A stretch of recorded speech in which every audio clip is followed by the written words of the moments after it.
नमस्कार, मी प्रेरणा परब खोत आणि तुम्ही पाहताय टॉप न्यूज मराठी। कारण खरं तर राज्यामध्ये मागच्या 2 दिवसांपासून एकच चर्चा आहे, ती मराठा आरक्षणासंदर्भातली। 5व्या दिवशी मनोज जरांगे पाटील यांनी अखेर उपोषण सोडलं आणि राज्यभरामध्ये मराठ्यांचा जल्लोष साजरा झाला। सर्वत्र गुलाल उधळला गेला।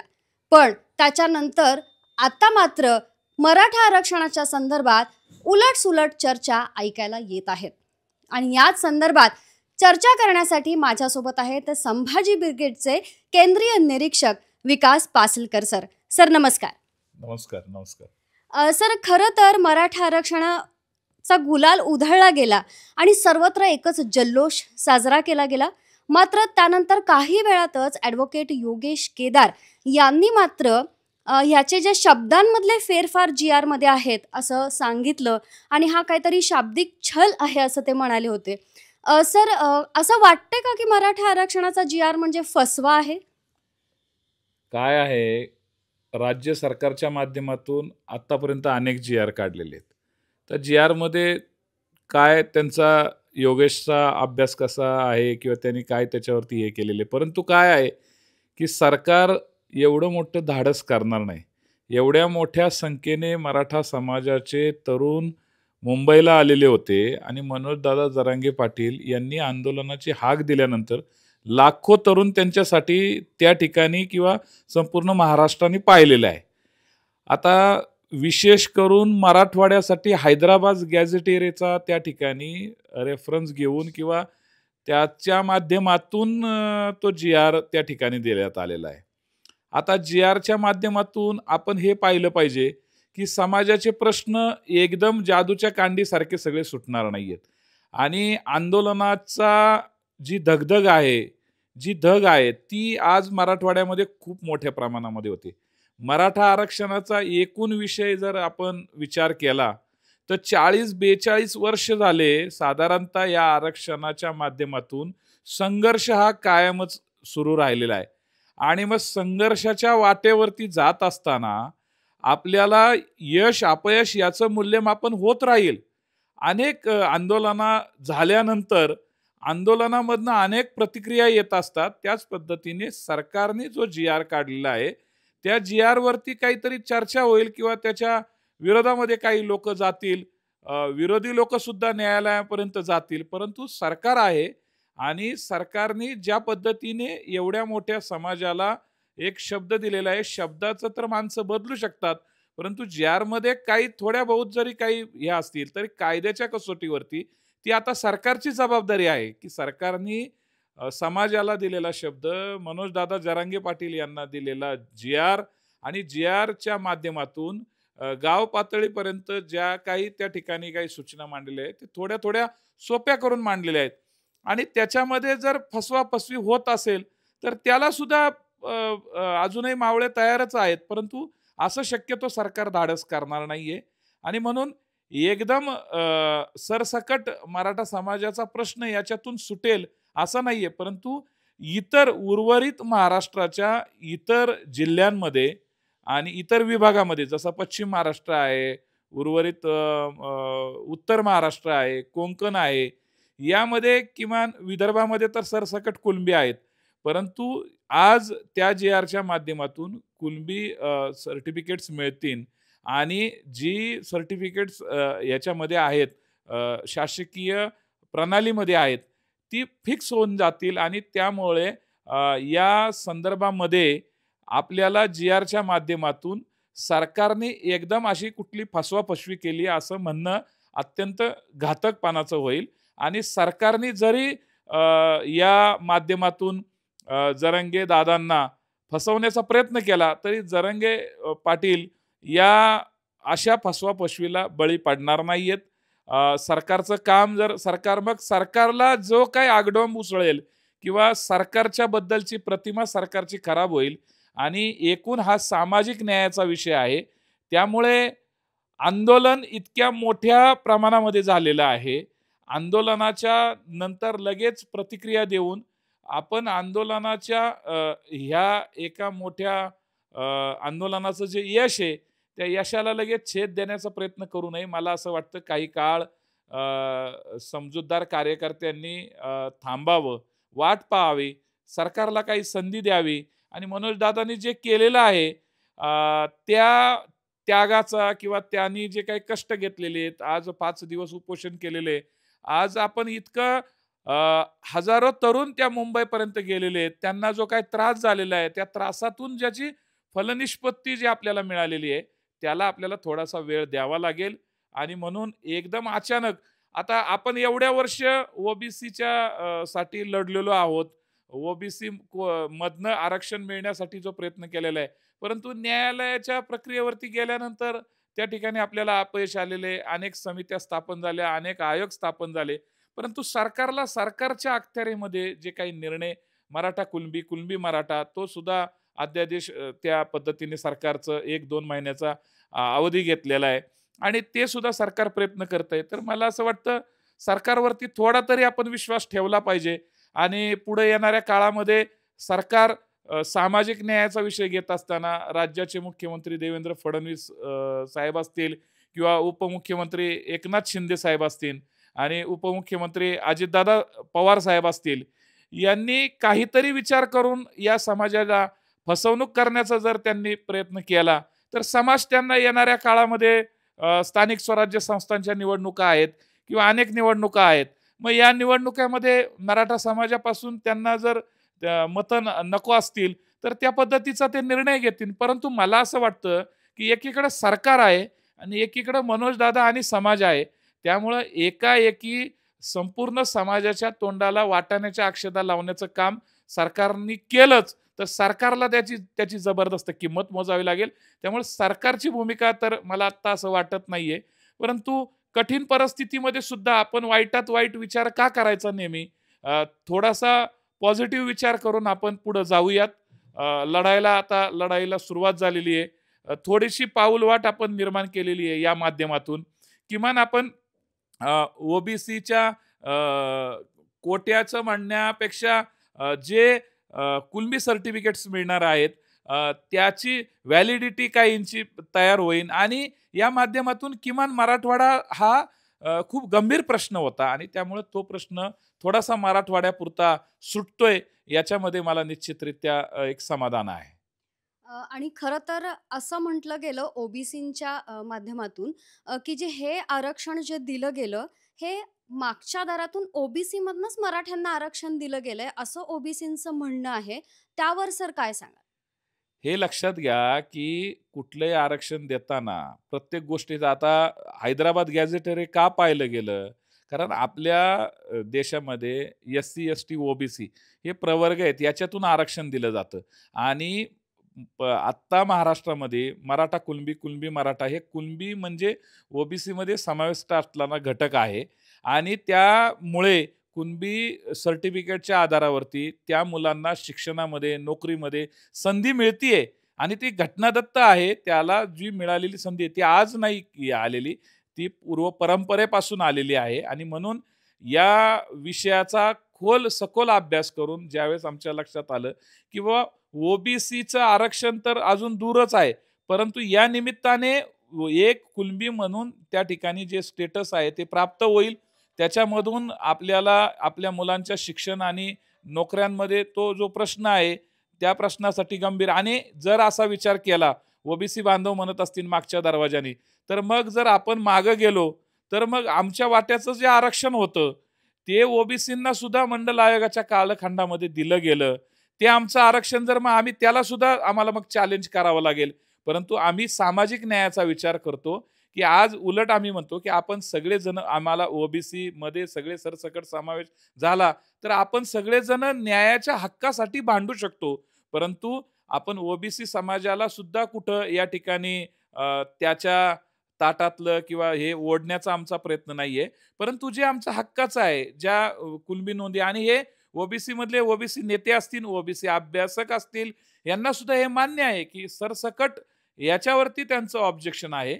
ज्या लोकांच्या नोंदी सापडतायत, त्या लोकांना आरक्षणाच्या मध्ये लाभ मिळण्यासाठी कुणबी सर्टिफिकेटच्या माध्यमातून मिळणारे जे लाभ आहेत, ते मिळण्यास त्यांचंही काही हरकत नाहीये आणि म्हणून या आरक्षणाला मागच्या दरवाजाने एंट्री केली असं म्हणणे अत्यंत चुकीचे आहे. कारण ज्याला अधिकृत परमिशन आहे, अधिकृत सर्टिफिकेट्स आहे, अधिकृत त्यांचे बाप-दाद्यांच्या नोंदी आहेत, तर त्यांना तुम्ही मागच्या दरवाजाने कसं काय असं म्हणू शकता? हे चुकीचं आहे अत्यंत. त्यामुळं हे जे आहे, हे घटनादत्त अधिकार आहे. त्याला घटनेने मिळालेली संधी आहे. ती मिळतीये आणि सरकार काय असं जी-आर जेव्हा काढतं, तेव्हा त्याचं मागच्या दरवाजाने नाही, तर पुढच्या दरवाजाने सर्वांच्या समोर जी-आर काढलेला आहे सरकारने आणि तुम्हाला न्यायालयाच्या मध्ये जाण्यासाठी संधी आहे. तुम्ही जाणारच आहात. ते काय लपून राहिलेलं नाहीये आणि म्हणून जेवढ्या मराठा समाजाने आजपर्यंत सहिष्णुता अत्यंत तुम्ही कुठले आतापर्यंत मराठा समाजाच्या आरक्षणासाठी अनेक आयोग स्थापन केले, अनेक समित्या स्थापन केल्या. काही ओबीसी मधले घटक असे आहेत, की त्यांना पानाच्या पत्रावरती एका पत्रावरती सुद्धा आरक्षण दिलेलं आहे. मग त्यावेळेस मराठा समाजाने कधी त्या आरक्षणाला कधी ऑब्जेक्शन घेतलं नाही किंवा काय. मग आम्हाला ह्या सगळ्याच विषयामध्ये जावं लागेल. परंतु आम्हाला महाराष्ट्राचं सामाजिक भान आहे आणि म्हणून सामाजिक न्यायाची लढाई आहे आणि सामाजिकदृष्ट्या हा मराठा समाज अनेक वर्ष या आरक्षणाच्यासाठी रस्त्यावरती उतरलेला आहे. सामाजिक मागासले पण त्याचं सिद्ध झालेले आहे आणि त्यामुळं त्या समाजाला आता न्यायाच्या भावनेतनं जर न्याय मिळत असेल, तर आपण सर्वांनी उलट त्याचं स्वागतच केलं पाहिजे. एकमेकामध्ये वाद-विवाद करून कुठलाही प्रश्न सुटत नाही. सामंजस्याने प्रश्न सुटतो आणि न्याय प्रक्रियेमध्ये आपल्याला संधी आहे. त्यामुळं ही आमची न्यायाची लढाई आहे आणि ते जो मिळालेली जी संधी आहे, त्याचा निश्चितरित्या मराठवाड्यातील मुलांना हा फायदा व्हावा, हीच त्याच्या पाठीमागची आमची अपेक्षा आहे. त्यामुळे ती कुठल्याही मागच्या दरवाजाने आलेली नाहीये. ती मागणी अनेक वर्षाची मागणी होती.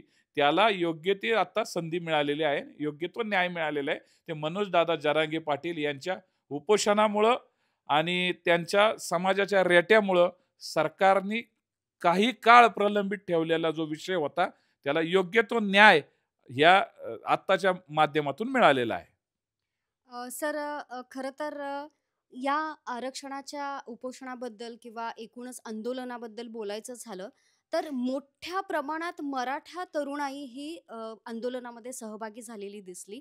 अतिशय म्हणजे फक्त 5,000 लोकांची लिमिट जिथे देण्यात आली होती, तर राज्याच्या कानाकोपऱ्यातून इथं तरुण मराठा आंदोलकांची संख्या खूप जास्त होती. आत्ता कुठेतरी जाऊन त्यांना जेव्हा कुणबीचं सर्टिफिकेट मिळेल, तेव्हा त्यांना कसा फायदा होऊ शकतो असं वाटतं? हे लक्षात घ्या, की सध्याच्या परिस्थितीमध्ये समाजामधील तरुण मुलांच्या हाताला काम नाहीये. शिक्षणामध्ये अनेक अडचणी येतात आणि मोठ्या प्रमाणामध्ये फीज असतील किंवा काही ठिकाणी शैक्षणिकदृष्ट्या त्यांना जी काही संधी मिळताना अडचणी येतात. तर ह्या अडचणी सर्वप्रथम तर शिक्षणामधल्या दूर होणार आहेत आणि त्यामुळे शिक्षणामध्ये त्यांना संधी मिळाल्यानंतर त्यांना पुढे नोकरीमध्ये सुद्धा संधी मिळू शकते आणि मुळात शिक्षण मिळाल्यानंतर शिक्षणाच्या माध्यमातून उद्योग व्यवसायामध्ये सुद्धा संधी मिळेल आणि विशेषतः आपण कट ऑफ म्हणतो किंवा या सगळ्यामध्ये त्यांना संधी मिळते आणि या संधीचं ते निश्चितरित्या सोनं करतील. आता तरुणांना सगळीकडेच सरकारी नोकऱ्या लागतील असं नाहीये, परंतु जी संधी आहे, त्या संधीमध्ये या माध्यमातून खूप त्यांचा पुढचा काळ हा भविष्य थोडंसं चांगल्या पद्धतीने सुरू होऊन जाईल आणि एकूणच मराठवाड्यातील तरुणांना ही संधी मिळाल्यामुळं एक मराठवाड्याचा जो बॅकलॉग आहे, मराठवाड्यामध्ये नापिकी, दुष्काळ ह्या अनेक समस्या आहेत. तेथील समाजाची अवस्था ही विशेष अशी काही चांगली नाहीये आणि त्यामुळे आरक्षणाच्या ह्या मिळालेल्या संधीतून एक आपण सुवर्ण संधी असं म्हणूयात आणि त्याच्यातून संजीवनी मिळेल आणि त्याच्यातून तरुणांच्या हाताला रोजगार उपलब्ध होईल. शिक्षणामध्ये चांगल्या प्रकारे त्यांना योग्य ठिकाणी ती संधी मिळेल आणि ती संधी मिळाल्यामुळं एकूण कौटुंबिक स्थिती, सामाजिक स्थिती, शिक्षण आणि रोजगार, नोकरी यामुळून त्यांचं जीवनमान उंचावेल आणि निश्चितरित्या या आरक्षणाच्या मिळाल्याचा फायदा होईल. खरं तर मनोज जरांगे पाटील यांच्या मुख्य मागणीपैकी एक मागणी होती, ती म्हणजे हैदराबाद गॅझेटियर लागू करण्यात यावं आणि तीच मागणी सरकारनं मान्य केली आहे. त्यामुळं गाव पातळीवर नातेवाईक आणि यांना आता कुणबी प्रमाणपत्र देण्यात येणार आहे. पण सर एक प्रश्न असा होता, की आता समजा माझा एक कुणीतरी नातेवाईक आहे, त्याच्याकडं कुणबी प्रमाणपत्र आणि वंशावळी वगैरे कुणीतरी आहे. पण ज्यांच्याकडं नोंदी नाही आहेत तशा स्वरूपाच्या, तर त्यांचं काय होईल किंवा त्यांचं काय होईल असं वाटतंय? ते ज्यांच्याकडे नोंदी नसतील, तर त्या सरसकट त्यामुळं काय होतं, की ज्यांच्याकडे नोंदी नसतील त्यांना काही प्रमाणामध्ये अडचणी येऊ शकतात. परंतु त्यांचे नातेवाईक आता समजा आपण 4 कुटुंबातले 4 भाऊ आहोत आणि मोठ्या भावाकडं नोंद आहे किंवा त्याच्या बहिणींचं लग्न झालं, त्या दुसऱ्या कुटुंबामध्ये गेल्या आणि मग त्याचे नातेवाईक म्हणून त्यांना संधी मिळू शकते. परंतु ज्यांच्याकडं खरोखरच कुठल्याही प्रकारची नोंद नाही, त्यांना थोडंसं कायद्याच्या कसोटीवरती त्यांना प्रयत्न करावे लागतील. त्यांनी आजूबाजूला आता या जी-आरच्या माध्यमातून सरकारने ग्राम पातळीवरती अनेक अ, अ, तलाठी, कृषी सहाय्यक किंवा अशी जे पदं निर्माण केलेली आहेत, जी पूर्वीची जी व्यवस्था होती, त्या व्यवस्थेमधील या लोकांना संधी दिल्यामुळं त्यांची ह्या गावामधलं त्यांचं वास्तव्य, ह्या गावामध्ये हे खरोखर शेतीवरती काम करत होते का? किंवा शेतमजूर म्हणून काम करत होते का? किंवा त्यांची शेती होती का? कारण काय आहे सर्वच शेतकऱ्यांना मोठी शेती असं नाहीये, जे मराठा समाजातील आहे. काही अल्पभूधारक आहेत आणि म्हणून मग या सगळ्याच्या नोंदी पडताळणी करण्याकरता राज्य सरकारने काही प्रमाणामध्ये तिथले ग्राम अधिकारी असतील, कृषी क्षेत्रातले काही अधिकारी असतील, ग्रामसेवक, तलाठी आपण जे म्हणत होतो, त्यांना थोडेसे वेगळे पद निर्माण करून त्या ठिकाणी त्यांना त्यांच्या माध्यमातून सरकार या लोकांची पडताळणी करेल आणि मग त्यामुळे त्यांना कदाचित ती संधी उपलब्ध पण होऊ शकते. परंतु सरसकट ज्या पद्धतीने संपूर्ण समाज घटकाला न्याय मिळेल, असं आज मला जी-आरच्या माध्यमातून एकदम खात्रीशीर सांगता येत नाहीये. परंतु मनोज दादाच्या एकूण त्यांनी ज्या पद्धतीने गॅझेटेरियाचा अभ्यासकांनी जो केलेला आहे, त्याच्यातून बहुतांश लोकांना या गॅझेटेरियाच्या माध्यमातून किंवा त्या सर्टिफिकेटच्या माध्यमातून संधी उपलब्ध होऊ शकते. त्यामुळं इतर नातेवाईक किंवा यांना सुद्धा या लोकांना सुद्धा संधी उपलब्ध होईल. ज्यांच्याकडं सर्टिफिकेट नसेल त्यांना सुद्धा नातेवाईकाच्या आधारावरती त्यांना सुद्धा या ठिकाणी संधी उपलब्ध होऊ शकते. हं. खरं तर सगळे सोयरे हेच जे त्या मनोज जरांगे पाटील यांची मुख्य मागणी होती आणि ती मागणी सरकार असं सांगितलं देवेंद्र फडणवीस यांनी, की ते आपण कायदेशीररित्या तशा प्रकारे करू शकत नाही आणि त्यामुळं मराठा बांधवांना जे काही प्रमाणात अडचणी येऊ शकतात. पण तिथे जे समिती निवडलेली आहे, ते पुढे काहीतरी होऊ शकतंय असं वाटतंय का? नाही काय आहे, की एकूण सरकारचं अगोदरच सरकारने जे काही घेतलेले निर्णय होते, ते सरकारच्या विरोधामध्ये जातायत. आरक्षणाच्या संदर्भामध्ये मराठा आरक्षणाचा विषय एवढ्या वर्ष प्रलंबित का राहिला? तर घटनेच्या कसोटीवरती टिकताना ते पहिल्या सुरुवातीला नारायण राणे समिती ही घटनाबाह्य ठरवली गेली. त्याच्यानंतर गायकवाड आयोगाचा अहवाल हा मान्य केला. परंतु गायकवाड आयोगसुद्धा मान्य केला. परंतु गायकवाड आयोगाने जे सर्वेक्षण केलं, ते सर्वेक्षण मराठा समाजाला मागासलेपण सिद्ध करण्यामध्ये कमी पडतंय, असे त्या ठिकाणी न्यायालयाने निरीक्षणं नोंदवली. आणि ते करत असताना 102वी घटना दुरुस्ती ही केंद्र सरकारची झालेली होती. त्यामुळं अनेक अडचणी ह्या आपल्याला येतात. 50% वर आरक्षण देता येत नाही आणि त्यामुळं जे एस-सी-बी-सी आणि ई-एस-बी-सी हे जे 2 वेळा जे आरक्षण राज्य सरकारने एकदा पृथ्वीराज बाबा चव्हाण मुख्यमंत्री असताना त्यांनी एकदा दिलं आणि मागच्या काळामध्ये देवेंद्र फडणवीस साहेब मुख्यमंत्री असताना त्यांच्या काळामध्ये दिलं. परंतु दोन्ही वेळेस ते हायकोर्टमध्ये आणि सुप्रीम कोर्टमध्ये ते टिकलं नाही. काही काळ देवेंद्र फडणवीस यांच्या काळामध्ये ते हायकोर्टामध्ये थोडा काळ टिकलं. परंतु पुढे मग आघाडी सरकार आलं आणि आघाडी सरकारच्या काळामध्ये ते पुढे सुप्रीम कोर्टामध्ये बराचसा प्रयत्न झाला, परंतु सुप्रीम कोर्टाने ते रिजेक्ट केलं. आणि म्हणून या सगळ्या प्रक्रियेमुळं एस-सी-बी-सी आणि ई-एस-बी-सी ह्या सगळ्या प्रकारामध्ये मराठा समाजाला खूप मोठ्या प्रमाणामध्ये 58 मोर्चे असतील किंवा अनेक आंदोलनं केल्यानंतर माझ्या समाज बांधवांनी, तरुण कार्यकर्त्यांनी आत्मबलिदान दिलं. आत्मबलिदान केलं, आत्महत्या केल्या मराठा आरक्षणासाठी. एवढं मोठं त्याग, एवढं मोठं समर्पण, इतकं आत्मबलिदान केल्यानंतर सुद्धा समाजाला न्याय मिळत नाही आणि त्यामुळं मागच्या काळामध्ये मनोजदादा जरांगे पाटील यांनी सुद्धा आंदोलनाची मोठी व्याप्ती वाढवली. परंतु ते सुद्धा मागच्या काळात माननीय मुख्यमंत्री एकनाथराव शिंदे साहेब किंवा माननीय उपमुख्यमंत्री देवेंद्र फडणवीस साहेब त्यांच्या कालखंडामध्ये वाशीपर्यंत त्या आंदोलनानं त्यावेळेस सुद्धा जी-आर दिला गेला. परंतु त्याचं इम्प्लिमेंटेशन खऱ्या अर्थानं झालं नाही आणि म्हणून सध्याच्या काळामध्ये हे जे आरक्षण दिलं गेलेलं आहे, ते आरक्षण थोडं बहुत त्याचे फायदे निश्चितरित्या या समाजाला होतील.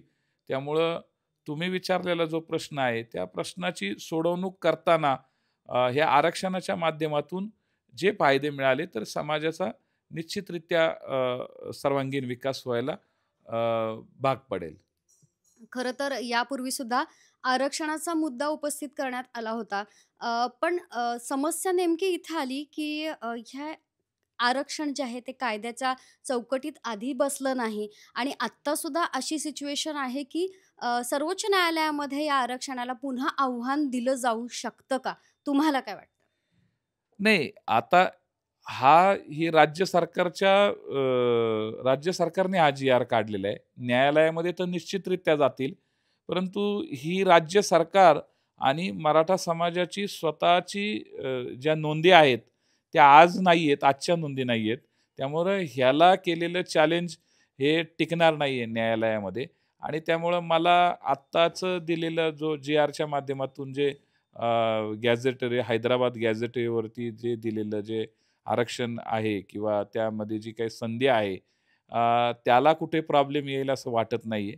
कारण आपल्याकडे 50% आतमध्ये प्रॉब्लेम येत नाहीये. 50% वरती प्रॉब्लेम येतोय आणि म्हणून एकूण देश पातळीवरचं आणि राज्य पातळीवरचं आरक्षण जर मराठा समाजाला हवं असेल, तर ते ओ-बी-सी मधूनच मिळालं पाहिजे. परंतु आज मराठा समाजाला आरक्षण मिळताना आज इतर घटकाला ऑलरेडी दिलेलं आरक्षण आहे आणि आज 50% ची मर्यादा ही राज्य सरकारने ओलांडलेली आहे. त्यामुळे आपल्याला तो एक लाँग टर्म प्रोग्राम आहे. परंतु तोच प्रोग्राम खरं टिकाऊ होऊ शकतो. त्यासाठी राज्य सरकारची इच्छा असायला पाहिजे. राज्य सरकार आणि केंद्र सरकार यांनी मिळून राज्यांनी केंद्राकडे जर शिफारस पाठवली आणि केंद्राने टक्केवारी वाढवली आणि या आरक्षणामध्ये ओ-बी-सीच्या स्टेटस दिले, ओ-बी-सी मधून जर आरक्षण दिलं, तर मग ते टिकाऊ आरक्षण होईल. त्याला केंद्राचे आणि राज्याची सुद्धा त्याला सवलती मिळतील. आत्ताचं जे आरक्षण आहे, ते राज्यापुरतं मर्यादित आहे. कुणबी सर्टिफिकेटच्या आधारावरती राज्यामध्ये जी संधी आहे, ती संधी मुलांना मिळू शकते. त्याच्यामुळं कुणबी सर्टिफिकेटचा केंद्र सरकारच्या सेवेमध्ये सुद्धा जर उपयोग होत असेल, तर ती सुद्धा त्याला संधी घेता येईल आणि म्हणून हे जे मराठवाडा जो अनेक वर्षे कारण आमच्याकडे पश्चिम महाराष्ट्र, उत्तर महाराष्ट्र आणि कोकण या ठिकाणी बऱ्यापैकी कुणबींच्या नोंदी सापडतात. त्या सरसकट सापडत नाहीत आणि त्यामुळं तुम्ही जे म्हटला, की सरसकट हा जी-आर राज्य सरकारने काढला नाही. त्याच्या अडचणीच माननीय मुख्यमंत्र्यांनी परवा बोलून दाखवल्या, की त्याला मग चॅलेंज होऊ शकतं आणि ते व्यक्तीला आरक्षण दिलं जातं. सरसकट सगळ्या समूहाला आरक्षण ही अडचण आहे आणि त्यामुळं आपल्याला ती व्यक्ती घटनेच्या ह्याच्यामध्ये जर बसवायचं असेल, सुरक्षित करायचं असेल, तर त्याला हे सर्टिफिकेट मिळणं किंवा या गॅझेटरीचा आधार असणं, या आधारामुळं त्याला ही मिळणारी संधी ही योग्य ठरेल. त्यामुळं सरसकट यामुळे नातेवाईक वगैरे जो म्हटलेला आहे त्या माध्यमातून ही संधी निश्चितरित्या प्राप्त होईल. सर आत्ताची स्थिती जर बघितली आपण तर असं आलंय की हे टिकणार की नाही किंवा एक बूम उठवली जाते. सोशल मीडियाच्या माध्यमातून सुद्धा असं म्हटलं जातं की हे आरक्षण फसवं आहे आणि ह्या सगळ्या चर्चा सगळ्या सुरू असताना सर एक मोठी ताकद मराठ्यांच्या मागे उभी आहे किंवा मोठ्या प्रमाणात आंदोलक जमा झाले आणि सर जर असं म्हटलं गेलं की हे आरक्षण फसवं आहे, तर मग कुठेतरी आंदोलनाची धार बोथट होईल अशी भीती वाटते काय? कारण तुम्ही बऱ्याच आरक्षण आंदोलनांचा अभ्यास सुद्धा केलेला आहे सर, काय सांगाल?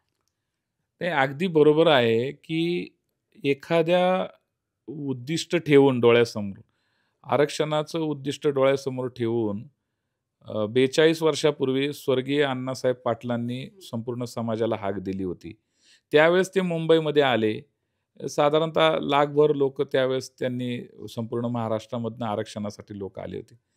आणि मुख्यमंत्री बाबासाहेब भोसले यांच्या तत्कालीन त्या काळामध्ये, की त्यांना चर्चेला बोलावलं आणि त्या चर्चेमध्ये त्यांनी आर्थिक निकषावरची मागणी केलेली होती.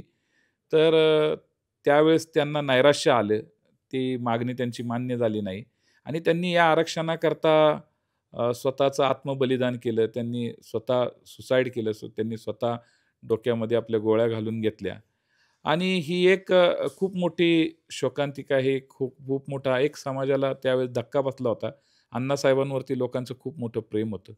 त्यानंतर या आरक्षणाच्या माध्यमातून अनेक लोकांनी या आरक्षणामध्ये काम केलेले. मग त्याच्यामध्ये मराठा सेवा संघाचे अध्यक्ष आदरणीय पुरुषोत्तम खेडेकर साहेब असतील, त्यांनी सुद्धा आरक्षणामध्ये काम केलेलं आहे. त्याच्यानंतर स्वर्गीय आमदार विनायकराव मेटे असतील, त्याच्यानंतर स्वर्गीय जावळे पाटील असतील, त्याच्यानंतर अलीकडच्या काळामध्ये कोल्हापूरचे छत्रपती संभाजीराजे असतील. या सर्व नेते मंडळींनी, या सर्वांनी या आरक्षणासाठी खूप प्रयत्न केले आपल्या आपल्या स्तरावरती आणि संघटना म्हटलं तर मग यामध्ये मराठा सेवा संघ आहे, मराठा महासंघ आहे, छावा संघटना आहे, संभाजी ब्रिगेड आहे. या सर्वच संघटनांनी अनेक वर्षाचा हा लढा दिलेला आहे आणि या लढ्यानंतर आत्ता अलीकडच्या काळामध्ये 58 मोर्चे जेव्हा सुरू झाले, त्यावेळेस मराठा क्रांती मोर्चा जन्माला आलाय. मराठा क्रांती मोर्चामध्ये सुद्धा राज्यभरातील लोकांनी खूप मोठा संघर्ष केला. त्यामधून सुद्धा समाजाला काही मिळालं नाही. परंतु त्यामध्ये अनेक मागण्या होत्या. त्या मागण्यांमधून सारथी एक संस्था उभी राहिली आणि त्याच्यामधून सुद्धा समाजातील मुलांना वेगवेगळे कोर्सेस सुरू झाले. एम-पी-एस-सी, यू-पी-एस-सीमध्ये मराठा समाजाचा टक्का वाढला आणि त्यामुळे एक सरकारनी सुरू केलेल्या योजनेतून निश्चितरित्या समाजाच्या शेवटच्या घटकापर्यंत त्याचा पाझर जातो आणि त्याच्यातून समाजातील मुलं शिक्षित होतात, त्यांना संधी मिळते आणि मग ही एक सरकारने केलेली त्या ठिकाणी केलेली एक मदतीचा हात आहे, की समाजाला मुख्य प्रवाहामध्ये आणण्यामध्ये किंवा त्यांना सामाजिकदृष्ट्या, आर्थिकदृष्ट्या सबलीकरण व्हावं यासाठी सरकारने उचललेलं पाऊल होतं. पण त्याला सुद्धा मर्यादा आहेत आणि म्हणून आरक्षणाच्या माध्यमातून जास्त संधी मिळेल. त्यामुळं जरांगे पाटलांनी केलेला जो संघर्ष आहे, त्याच्यातून इतक्या मोठ्या प्रमाणामध्ये लोकांना संधी मिळावी, त्यामधून एक समाज उभा राहिला आणि त्या समाजाला हे फायदे आता हळू मिळतील. परंतु तो समाज मुंबईपर्यंत गेला. आजपर्यंत अण्णासाहेबांनंतर 42 वर्षानंतर तो समाज मुंबईपर्यंत गेला आणि नेहमी म्हटलं जातं, की मराठे युद्धामध्ये जिंकतात आणि तहामध्ये हारतात. परंतु आत्ता ही वेळ अशी आहे, की या वेळेला जरांगे पाटलांचा संघर्ष आणि जरांगे पाटलांच्या संघर्षाला सरकार म्हणून मी निश्चितरित्या देवेंद्र फडणवीस यांचं, माननीय अजितदादांचं, माननीय एकनाथराव शिंदे साहेबांचं आणि या सर्वांचंच खऱ्या अर्थाने मी विशेषतः धन्यवाद देईल. त्यांचा आभार या ठिकाणी त्यांचं अभिनंदन सुद्धा करेल, की त्यांनी सुद्धा जरांगे पाटलांच्या या संघर्षाला त्यांनी सुद्धा तो जी-आर त्या पद्धतीने त्यांनी काढला आणि मग जर आता आंदोलनाच्या माध्यमातनं सगळेच सुखी, समाधानी किंवा सर्वांनाच एका वेळेस जादूची कांडी नाही, की सर्व समाज सुखी होईल किंवा सर्वांचे प्रश्न सुटतील आणि सगळ्यांचे प्रश्न सुटल्यानंतर सर्वांच्या मनामध्ये ज्या पद्धतीने आरक्षण आहे, तो सुद्धा प्रश्न सुटेल. परंतु त्याला काही काळ जाऊ द्यावा लागेल आपल्याला. एकदम सगळ्या मागण्या आपल्या पूर्ण होतील, संपूर्ण समाजाला एकाच वेळेस आरक्षण मिळेल असं नाहीये. परंतु ज्या आरक्षण आंदोलनाच्या नेतृत्वाने किंवा ज्या तरुण मुलांनी मुंबईमध्ये जाऊन जे काय हाल अपेष्टा 4-5 दिवस तिथं ज्यांनी सहन केलं, यांनी आमरण उपोषण सुरू केलं, तिथे आंदोलकांची काय अवस्था झाली. परंतु सरकारने सुद्धा सुरुवातीच्या काळामध्ये खूप दुर्लक्ष केलं गेलं. परंतु त्यानंतर परिस्थिती सुधरत गेली आणि मी स्वतः त्या आंदोलनामध्ये 4-5 दिवस तिथे होतो. त्यामुळं मी सगळ्या घटनांचा साक्षीदार आहे. परंतु मीडियाच्या माध्यमातून सुद्धा या आंदोलनाला चुकीच्या पद्धतीने प्रेझेंट करण्याचा प्रयत्न केला गेला होता.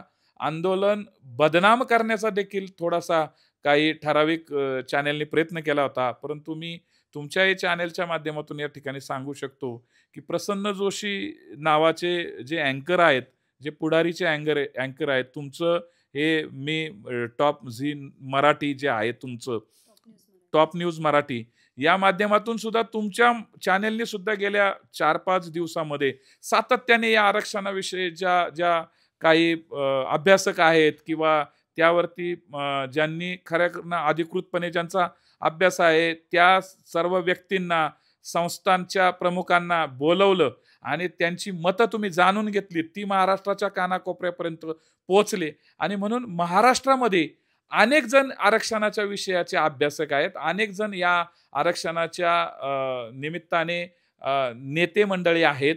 सर्वांचं समाधान होणार नाहीये, परंतु सर्वांनी एकी दाखवली पाहिजे, की ठीक आहे, मनोजदादा जरांगे पाटील यांनी जो प्रयत्न केला त्याच्यातून आपल्याला एक यश संपादन झालंय.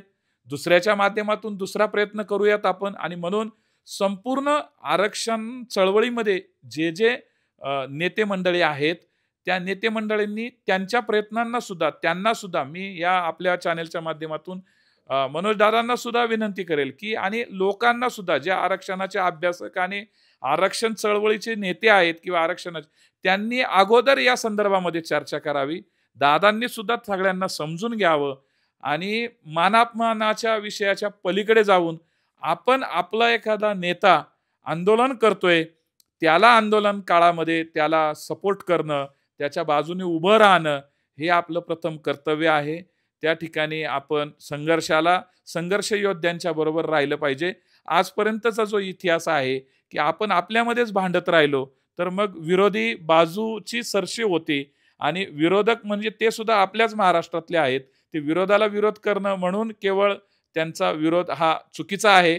त्यांनी सुद्धा समजून घेतलं पाहिजे, की ज्या शाहू महाराजांनी इतर संपूर्ण घटकाला न्याय दिला, त्या शाहू महाराजांच्या लेकरांना आज बाबासाहेब आंबेडकरांच्या घटनेच्या माध्यमातून आरक्षणाची संधी मिळत असेल, तर आपण आजपर्यंत त्यांच्याच ताटातलं काही गोष्टी घेतल्या, त्या आपण जर मागं गेलं तर ज्या ज्या मुख्यमंत्र्यांच्या काळामध्ये या आरक्षणाच्या माध्यमातून आपल्याला लाभ मिळाला आणि त्याच लोकांच्या वारसांना किंवा शाहू महाराजांच्या वारसांना, छत्रपती शिवाजी महाराज, सयाजीराव गायकवाड महाराज यांच्या वारसांना आज जर न्याय मिळत असेल, तर आपण सुद्धा सामाजिक न्यायाच्या जाणीवेतून आपण विरोध करण्यापेक्षा योग्य त्या पद्धतीने त्यांना कसं सुसह्य होईल अशा पद्धतीचा प्रयत्न करूयात. आणि हा आमचा घटनादत्त अधिकार आहे.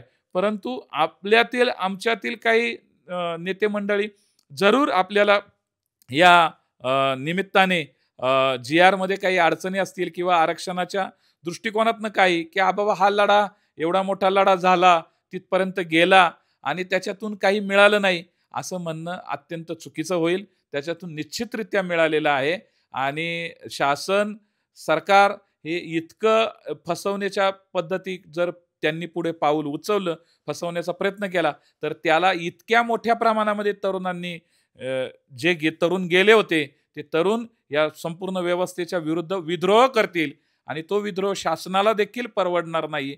आणि त्यामुळं माझी पुन्हा एकदा आपल्या या चॅनेलच्या माध्यमातून जे काही ज्यांचं म्हणणं आहे, की सध्या किमान आपली एकजूट आहे, थोडा वेळ द्या, सरकारला थोडा वेळ द्या. त्यांनी जे काही जनतेसमोर एवढ्या 11 कोटी 12 कोटी महाराष्ट्रातील जनतेसमोर 4-4.5 कोटी मराठा समाजाच्या मागण्यांना आजच्या चॅनेलच्या सोशल मीडियाच्या माध्यमातून सामोरं जाऊन उपसमिती, त्यांचे मेंबर आणि शेवटी राज्याचे प्रमुख मुख्यमंत्री, दोन्ही उपमुख्यमंत्री यांच्या माध्यमातून दिलेल्या ज्या शब्द आहेत ते शब्द पार पाडणं, ते पूर्ण करणं ही सरकारचं दायित्व आहे. आणि म्हणून आपलं सुद्धा कर्तव्य आहे, की आपल्या एका योद्ध्यानी जर हा संघर्ष केला असेल, तर त्या संघर्षाची धग आता आहे, त्याला लगेच विझवण्याचं काम आपल्याकडनं कुणाकडनं होऊ नये. चर्चेच्या माध्यमातून प्रश्न सुटतील, आपण एकत्र आलं पाहिजे. आणि म्हणून महाराष्ट्रातील बाकीच्या सर्वच विचारवंतांना किंवा आरक्षण अभ्यासकांना किंवा आरक्षणाचे जे नेते आहेत, त्यांना सुद्धा मला या निमित्ताने त्यांना सुद्धा विनंती करायची, की आपण लगेच काल घडलं नाही तर त्याला लगेच प्रतिक्रिया देण्यापेक्षा त्याला थोडा वेळ दिला पाहिजे. आपण आपण पुन्हा नव्याने लढाई सातत्याने, कारण मराठा समाजाला संघर्ष हा 5वीला पुजलेला आहे आणि म्हणून छत्रपती शिवाजी महाराजांचे मावळे आहोत आपण. आपल्याला जर कुणी फसवलं तर त्याला निश्चितरित्या आपण त्याला त्याची योग्य ती जागा दाखवू शकतो. परंतु सरकार हे असं करणार नाहीये. सरकारने जर फसवलं असेल तर सरकारलाच त्याचे परिणाम भोगावे लागतील. म्हणून हा सामाजिक न्यायाचा विषय आहे आणि हा न्याय आता समाजाला मिळालेला आहे. त्याचा एक प्रयत्न आहे. थोडीशी पाऊलवाट सुरू झालेली आहे. याचा निश्चितरित्या राजमार्ग होईल. खरंच सर. आणि आता तुम्ही म्हणालात, की तुम्ही स्वतःहून या आंदोलनामध्ये 5 दिवस उपस्थित होता. खरं तर हे आंदोलन खूप एक शक्तिशाली आंदोलन झालं असं म्हणायला हवं. कारण इतक्या वर्षांची मागणी मनोज जरांगेंच्या माध्यमातनं पूर्ण झाली आहे. पण असं सुद्धा म्हटलं गेलं, की रोहित पवारांचा समाज माध्यमातून खरं तर ह्या गोष्टी सगळ्या पुढे येत होत्या, की त्यांचा पाठिंबा आहे किंवा सुप्रिया सुळे तिथं येऊन गेल्या. आणि एकतर संभाजी ब्रिगेडची सुद्धा खूप चांगली साथ मराठा आरक्षणाला लाभली गेली, असं सुद्धा म्हटलं गेलं सर. काय सांगाल? नाही, आता काय होतं माहिती आहे का, की शेवटी मनोजदादा जरांगे आरक्षणाचे योद्धे म्हणून काम करतायत. आता समाज घटक म्हणून काय आता हे सत्ताधारी आणि विरोधी पक्ष याच्यामधील हा संघर्ष आहे. परंतु कुणी जरी असलं, आपण खऱ्या अर्थाने एका सामाजिक न्यायाचा विचार केला पाहिजे. ज्यावेळेस सत्ताधारी विरोधी पक्षात असतात, तेव्हा ते सुद्धा हेच करत असतात आणि आज जे विरोधी पक्षात आहेत, ते सुद्धा थोडंफार हे करत असतात. कारण का? शेवटी सत्तेशिवाय त्यांचं हे चालत नाही, पक्ष चालत नाही. आणि त्यामुळं जे स्थानिक आमदार असतील, स्थानिक खासदार असतील, हे आपापल्या परीने कळत-नकळत या सगळ्या ह्याला सहकार्य करतच असतात. असं काय आहे, की हे सगळं होत असतं. आणि म्हणून यामध्ये रोहितदादा पवारांनी काय मदत केली किंवा सुप्रियाताई सुळेंनी सुप्रियाताई त्या ठिकाणी गेल्या, तर उलट आंदोलकांच्या रोषाला त्यांना सामोरं जावं लागलं. खरं तर काय होतं, त्या का गेल्या, की बाबा एक खेड्यापाड्यातील तरुण मुलं मुंबईमध्ये आलेली आहेत आणि आपली काही जबाबदारी आहे. आता मला सांगा, की यामध्ये सत्तेमधील काही आमदार सुद्धा गेलेत त्या ठिकाणी. खासदार सुद्धा गेलेले आहेत आणि म्हणून सत्तेमधले सुद्धा आमदार, विरोधी पक्षातले आमदार त्यांना प्रत्येकाला वाटतं ना, ज्या समाजातून आपण येतो, त्या समाजाचे घटकातले छोट्या-छोट्या घटकातले तरुण मुलं आज मुंबईमध्ये आलेले आहेत. मनोजदादा जरांगे पाटील यांच्या माध्यमातून हे आंदोलन होतंय. परंतु केवळ भुई म्हणून साप म्हणून भुई धोपटायची हे काही योग्य नाहीये. कारण हा एक स्वाभाविक आहे, की नॅचरल हे आहे, की या ठिकाणी जर माझे समाज बांधव जर आंदोलन करत असतील किंवा त्या ठिकाणी उपोषण करत असतील, तर काय त्यांना अन्न-पाणी पुरवलं असेल, कुणी काही मदत केली असेल, तर त्या आंदोलनाच्या माध्यमातून महाराष्ट्रातली परिस्थिती बिघडावी किंवा महाराष्ट्रातलं चित्र बदलावं, अशा पद्धतीचा इतका विकृत विचार कोणी करणार नाही असं मला वाटतं. आणि तसा विचार आयदर करू पण नये. कारण शेवटी सरकार हे सरकार असतं, मायबाप सरकार असतं. त्याच्याकडे हक्क अधिकाराने आपल्या मागण्या घेऊन जाणं, त्या ठिकाणी आंदोलन करणं, हा आपला घटनादत्त अधिकार आहे. आणि त्या आंदोलनाला अशा कुणी रसद पुरवली असेल किंवा काय असेल, तर ते सामाजिक भान म्हणून साठी केलं असेल, तर त्याबद्दल मी अधिकारवाणीने काही बोलू शकत नाहीये. परंतु मी एक समाजाचा घटक म्हणून मला जेव्हा मी सत्ताधाऱ्यांबरोबर सत्ताधारी जेव्हा विरोधात असतात, त्यावेळेस सुद्धा हेच होत असतं आणि विरोधक जेव्हा सत्तेत असतात, त्यावेळेस सुद्धा असंच होत असतं. त्यामुळं ही निरंतर प्रक्रिया आहे. ही प्रत्येक राजकीय पक्ष सत्तेमध्ये असतो, त्याचा विरोधी पक्ष हा देखील असतो आणि हे प्रत्येक राज्याच्या सरकार बदलत असतं आणि या प्रक्रियेमध्ये परंतु महाराष्ट्रामध्ये हा सुसंस्कृतपणा प्रत्येकाने जपला पाहिजे, की केवळ फक्त आरक्षणाच्या राजकारणातून सत्ताधारी लोकांना खेचण्याचं किंवा त्यांना नामोहरम करणे हा काय त्याच्या पाठीमागचा उद्देश नसावा आणि तसा उद्देश असला तर तो महाराष्ट्राच्या संस्कृतीला शोभणारा नाहीये आणि त्यामुळं आरक्षणाच्या माध्यमातून कुणीही आपलं वैयक्तिक पोळी भाजून घेण्याचं राजकारण करू नये, असंच मी या ठिकाणी सांगेल. आणि आता शेवटचा प्रश्न सर विचारतीये. खरं तर जेव्हा आंदोलनासाठी मनोज जरांगे पाटील बसले होते, तेव्हा एक उपसमितीचं शिष्टमंडळ तिथं आलं होतं आणि त्या शिष्टमंडळाच्या माध्यमातून जी-आर काढण्यात आला आणि सगळ्या गोष्टींचं समाधान झालं.